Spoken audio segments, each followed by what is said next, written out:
Hello, we've got another Sabbath one. Luke chapter 13, verse 10. On a Sabbath, Jesus was teaching in one of the synagogues, and a woman was there who had been crippled by a spirit for 18 years. She was bent over and could not straighten up at all. When Jesus saw her, he called her forward and said to her, "Woman, you are set free from your infirmity." Then he put his hands on her, and immediately she straightened up and praised God.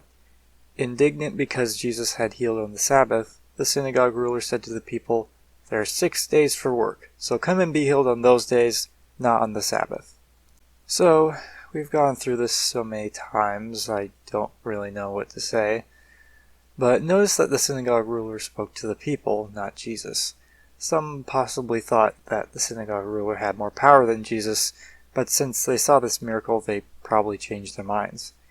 The synagogue ruler wanted to convey that he was still in charge. Oh, you're in charge.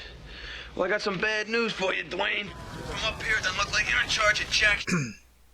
The Lord answered him, "You hypocrites! Doesn't each of you on the Sabbath untie his ox or donkey from the stall and lead it out to give it water? Then should not this woman, a daughter of Abraham, whom Satan has kept bound for 18 long years, be set free on the Sabbath day from what bound her?"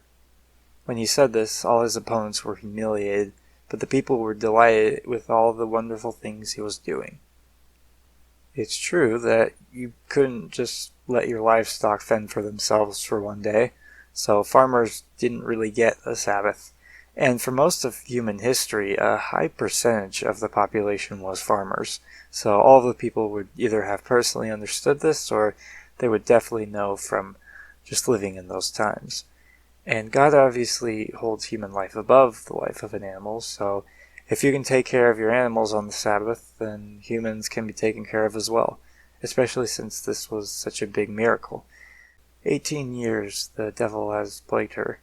That's just a little less than my life at the moment, but luckily the people were in awe of what Jesus did, which is how you should react to a miracle.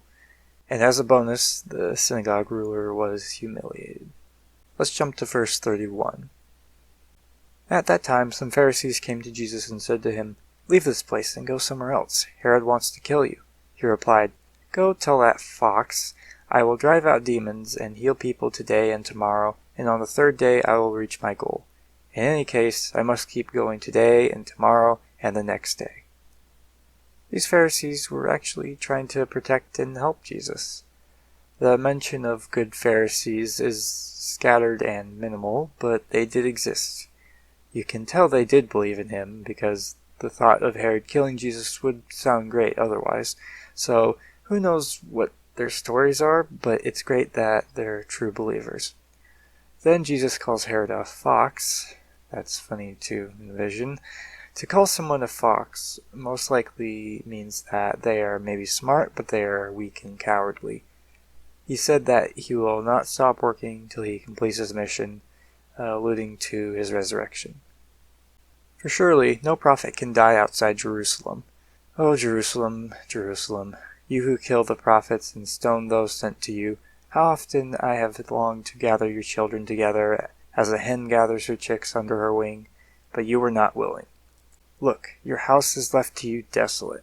I tell you, you will not see me again until you say, 'Blessed is he who comes in the name of the Lord.'" Jesus says that he, God, has sent prophets many times before to try to make things right. He uses a delightful analogy. Him and those he sends in his name are to protect and nurture everyone. But there have been many to get in their way and destroy goodness. Your house is left desolate to you could mean a couple things. It could be alluding to the temple being destroyed in 70 AD. Destroyed isn't exactly desolate, but it still makes sense. He could possibly be talking about Herod specifically. He seemed to move the subject from Herod to Jerusalem, so I doubt that. I think he's talking about how Jerusalem's glory is gone. That could lead into some things about Revelation, but we won't deal with that today. But he is saying that Jerusalem has lost its blessing, but not by God's choice. They choked the glory out of the city themselves, and soon they're going to do the worst thing possible, which is kill God. But what I think is interesting about this is that Jesus isn't mad. He's sad. He wishes things could be better, and that everyone would just follow the righteous path, but they didn't. Think about that in the modern day. Do you think Jesus is sad for us? Let's not leave the path of righteousness so we can be blessed. Thank you.